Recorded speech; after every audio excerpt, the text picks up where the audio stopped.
And this story just talks about the unforgiving system of America. Everybody has spoken about straw from another angle. Sorry, excuse my manners. Hi, everyone. My name is Sarah Donald, and I want to talk about straw, especially from the point of view of someone who talks a lot about Africa. And watching this movie, a lot of people were like, oh my God, I cried. So, spoiler alert, in case you haven't seen it, I'm going to be spoiling it for you, but it will make sense. So this lady, played by Taraji's character, lost her child. In the beginning, we see her wake up, get dressed, take her child to school.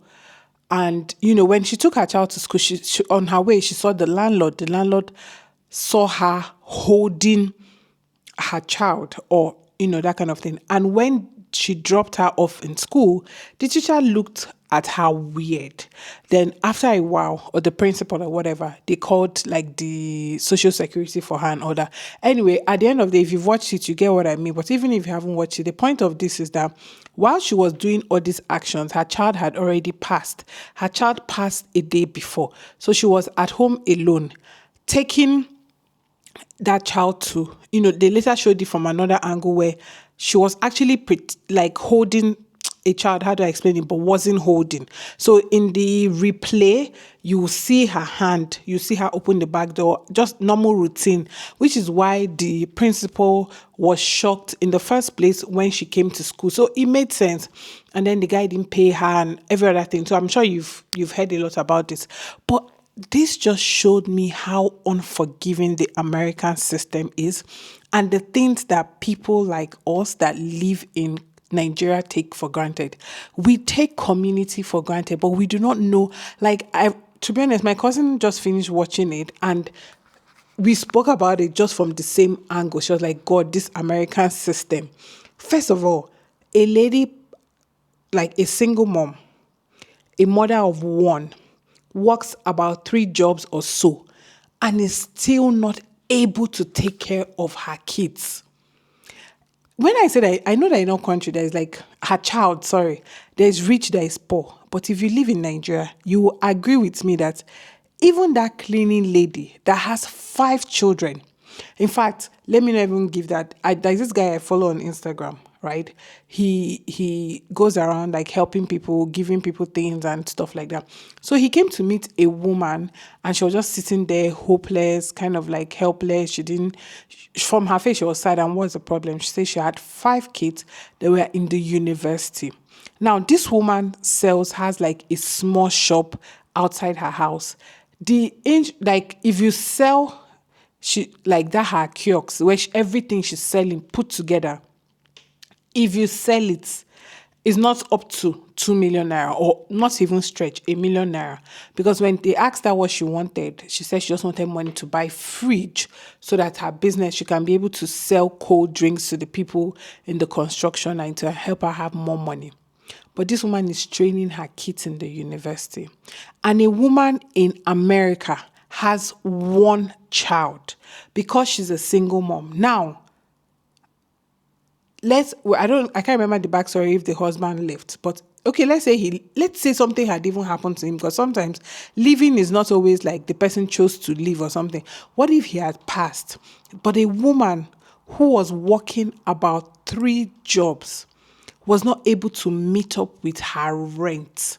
And it's not like she was in one posh place. No, it's not like she was in, like her apartment was literally looking like a mess and, old building and everything. This woman wanted to give her child $40 for school lunch, which I don't really understand that part. Is it $40 for a week or $40 for a year?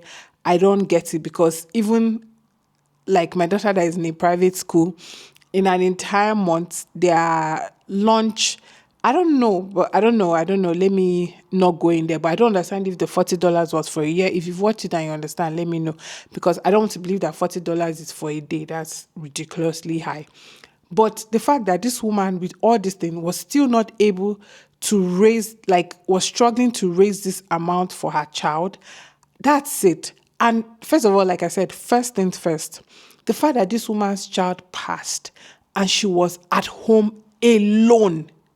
Guys, she was living like in a small community. In Nigeria, if you don't have anybody, your neighbor will not hear that you lost your child. If you have ever lost anybody, you know what I mean. If you have been to a house in Nigeria where somebody's money, like the person will not cook, nothing. People will be bringing food, neighbors, friends, enemies, anything.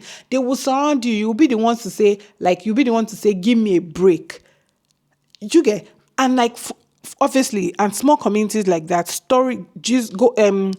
just goes round, or story goes round, because there's like community school, community this thing, like it's a small place, everybody kind of knows everybody. So the moment it even happens in the hospital, they will hear this woman lost her child, and they know that it can lead her to anything. I mean, after all the whole suffering, her child goes like that. Yet she was at home alone, no support system. One. Two, this woman works like about 3 jobs or so, and was still not able to give her child a fair life. And people are telling me about poverty in Nigeria.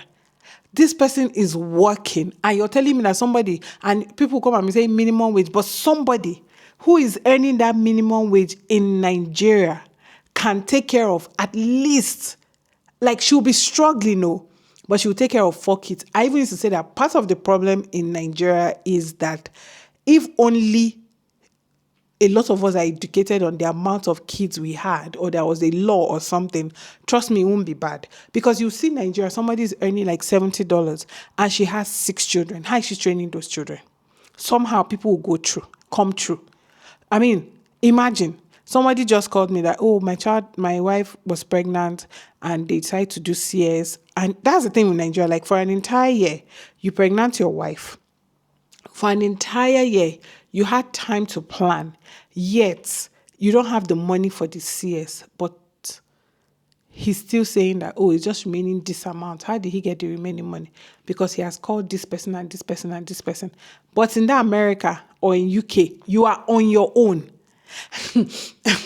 Because before somebody will give you $20, which you will not even blame them, because for somebody to even give you $20, do you know how many hours they have to like be on their feet? So if someone even gives you $20, you need to appreciate it. And these are the things we get in Nigeria.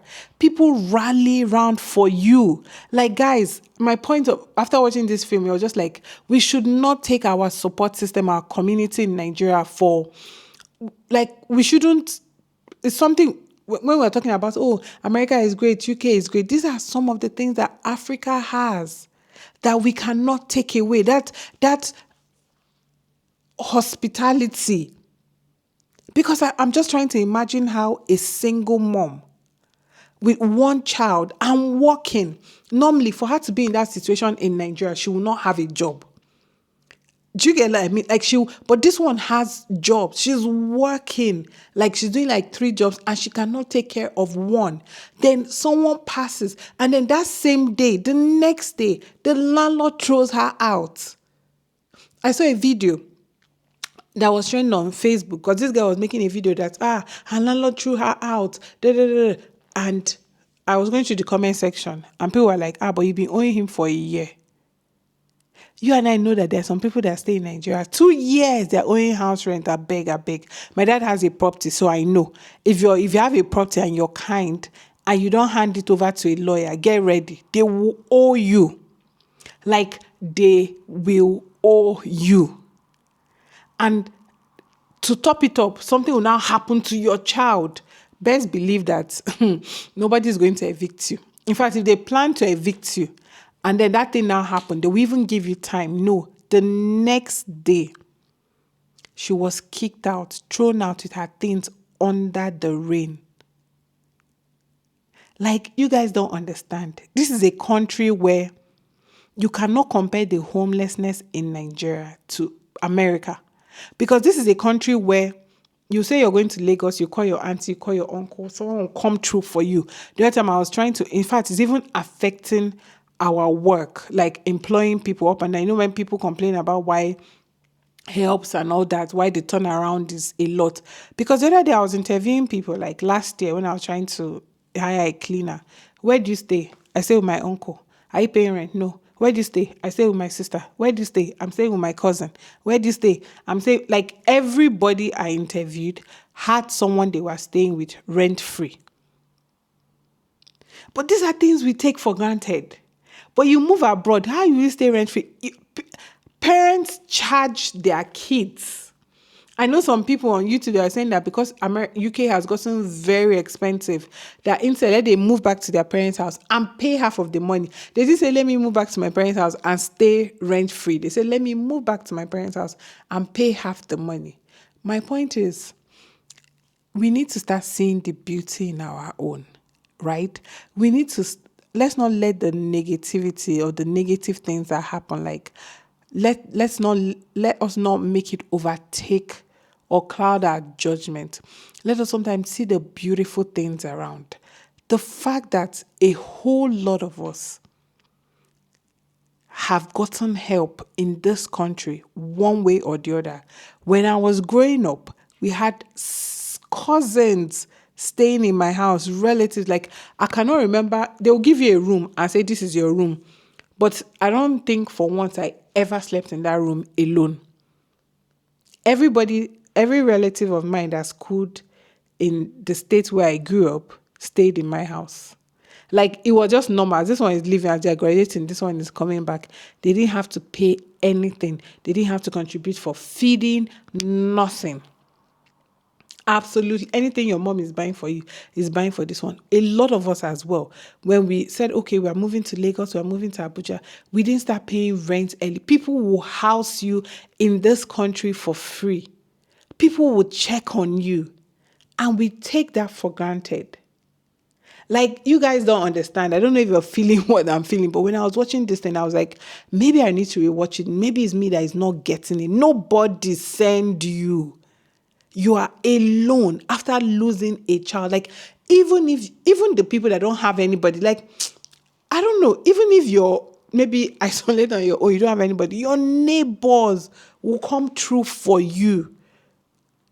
Your neighbors will come through for you. That landlord that was planning to evict you, the moment they hear that something has happened to you, they will leave you.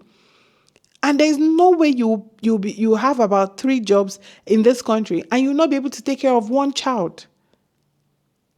The system, it just shows me that the system, the American system, is not forgiving. And when I made a video about it, this is exactly what I was talking about. That the system just is almost like it takes and takes and takes and takes and gives you no room. Like, all it does is take and take and take. You're working for, I was speaking to some people when I went to LA, and the first culture shock was the homelessness. To be honest, I was scared because when I spoke to people, I realized that, wait, this person was a bank manager. You know, when you think of homeless people, probably they are very poor or nothing. No. It's not about, or the way the media makes it look like, oh, homeless people means that maybe they were gambling away their money. No. I'm talking of people that had houses, and because they could not continue payment, they lost their house, lost everything. Some people have been working in that system for 30 years and they have never taken a break. Like, they have never taken a break. In Nigeria, people cool of what you'll be interviewing your helps and you're asking them, when last did you work? 2 years. What happened? Because I've not gone to village in a while. So when I went, I just decided to relax. Yes, if you've interviewed helps in Nigeria, you know what I mean. Like, they take their time. If they work now, most times when helps even go for Christmas, people start looking for another help because a lot of them don't come back. Because when they go for Christmas, they don't come back as per that's in their house because they have worked for a while. So they take a break. Do you know what it is? Somebody will tell you that the last time they worked was 2 years ago. Like, and we I'm actually like a bit speechless, but I am grateful for the support system in this country. If I ever took it for granted after watching this, it's not like I never knew. Like, I've spoken about it so many times, but watching it and then going on Twitter and thread, right? And hearing people saying, this was me, this was me. You know, it's one thing to actually like know about it, but it's one thing to see people are like, do you know how expensive it is to be poor? So it's not like we don't know. It's not like we don't see poor people every day. But I'm not used to like the fact that someone has 3 jobs and cannot keep a roof over their head and cannot take care of one child. Anyways, I bless God for the support system we have in this country. And I feel like this is what we keep talking about. Like, dear Africans, at the end of the day, whether you're in the diaspora, whether you're coming back, whether you're going to come back, even if you do not plan to come back, this is our support system. We cannot take it for granted. And we need to start seeing the beauty.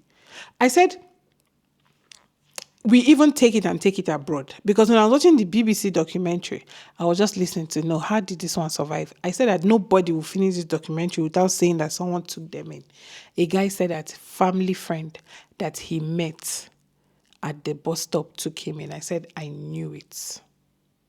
I said, I knew it, that there was no way that at the end of the day, it's somebody that was still like that Nigerian thing took him in and he stayed rent free abroad. Wow. The American system, the British system, everything. I mean, it's good if it's good to you, it's good to you, but the system is just set up to take, like that guy explained it. He said it's almost like driving. The moment you remove your leg, you can lose everything. Anyway, let me know what you guys think in the comment section. Thank you. My name remains Sarah Donald, and this is Sarah Donald Podcast.